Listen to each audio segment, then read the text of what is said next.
All right, I want to end chapter 12 just kind of summarizing some discussion of kinetics and kind of the purpose or the utility of what we're talking about. So when we care about reaction rates, really insofar as we want to control them, we want to speed up reactions and make them faster. Any reaction that we're doing or that we want to occur, if it happens faster, it will be better. And we have kind of some guidance as to how we can do that. At a base level, you can always increase the concentration of reactants. That will always work to increase the rate of your reaction.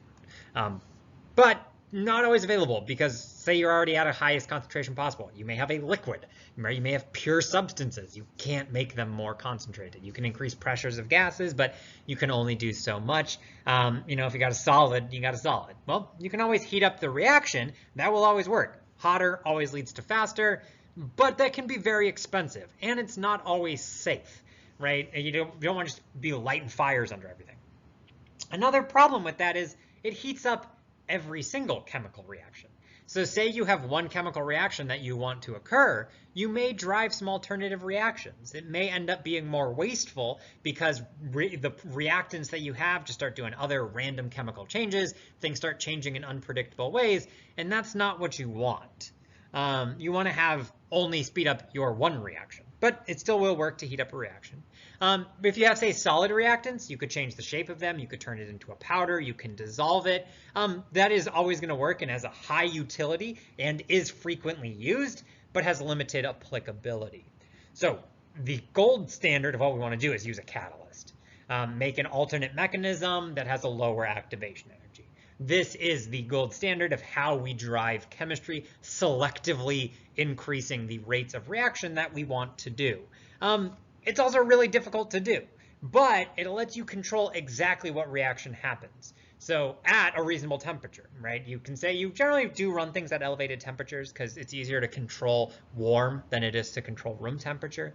And this is how industrial chemistry occurs. So any sort of pharmaceutical creation, oil and gas refining, creating plastics, modifying plastics, you're using catalysts to do those because you want to speed up the rate of one particular reaction. It's also how all biological reactions occur. Enzymes are biological catalysts. This is how your body governs what chemical reactions occur. Living things want to have chemical reactions occur on demand, but they also living things want to have regulation of what's going on. If you just heated up the living thing, all chemistry would happen, right? You want to have enzymes that have control over very specific chemical reactions. You have enzymes for every single elementary step that could potentially happen. And that's a lot of control over things. Now, like degradation and breaking things down like stomach acid, anything goes. But any sort of building or building molecules or small changes, it's all enzymes regulating and catalyzing elementary steps. So in terms of how we look at kinetics experimentally, you determine the rate law, getting the overall order, you can figure out your Ks using your initial rate method. If experimentally you want to know the kinetics of a reaction, you start by doing initial rate method, you figure out the order of your different reactants, you can get some information on the rate constant. From that, you would figure out the rate constant at different temperatures. You use the Arrhenius equation, and that lets you determine, say, the activation energy. And once you know the activation energy, that lets you make more quantitative predictions as to how you can speed a reaction up using temperature. It also can kind of give you some insight as to what sort of a realistic reaction mechanism would be. You can kind of get some guidance as to how high the barrier is for what's going on there. That also lets you hypothesize a reaction mechanism in terms of matching up the orders of your rate law. That's really how we kind of verify a reaction mechanism. And once you know a reaction mechanism, you can come up with a catalyst to make that reaction go faster. What is your rate limiting step? And how can you fix that? How can you change how that works? Can you put in acids? Can you put in bases? Those are really common catalysts that and sort of things like that. Is the heating up the temperature just the way to go? What is the kind of control that you want to get? And that's kind of the idea of what we want to be able to do when we're talking about controlling kinetics and understanding what makes a reaction, how reactions actually happen, and therefore, how we can control the rate at which they happen.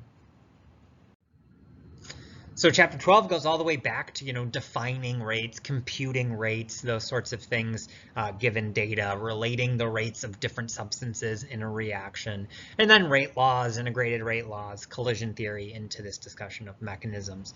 And so this is, kind of a nice summary of all the things that we've talked about from this, and really kind of getting into the heart about understanding how chemical reactions happen, and then how we can control the rate at which they happen.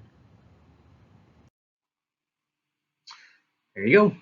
3 questions on participation 2-4. You want to find all 3 of those questions, get them answered by Friday, the 4th, February 4th. This weekend, you'll also have the week 4 homework due on Saturday, and the post lab for the Crystal Violet Kinetics lab is due Sunday. I encourage you to definitely do all this. We got the tests next week.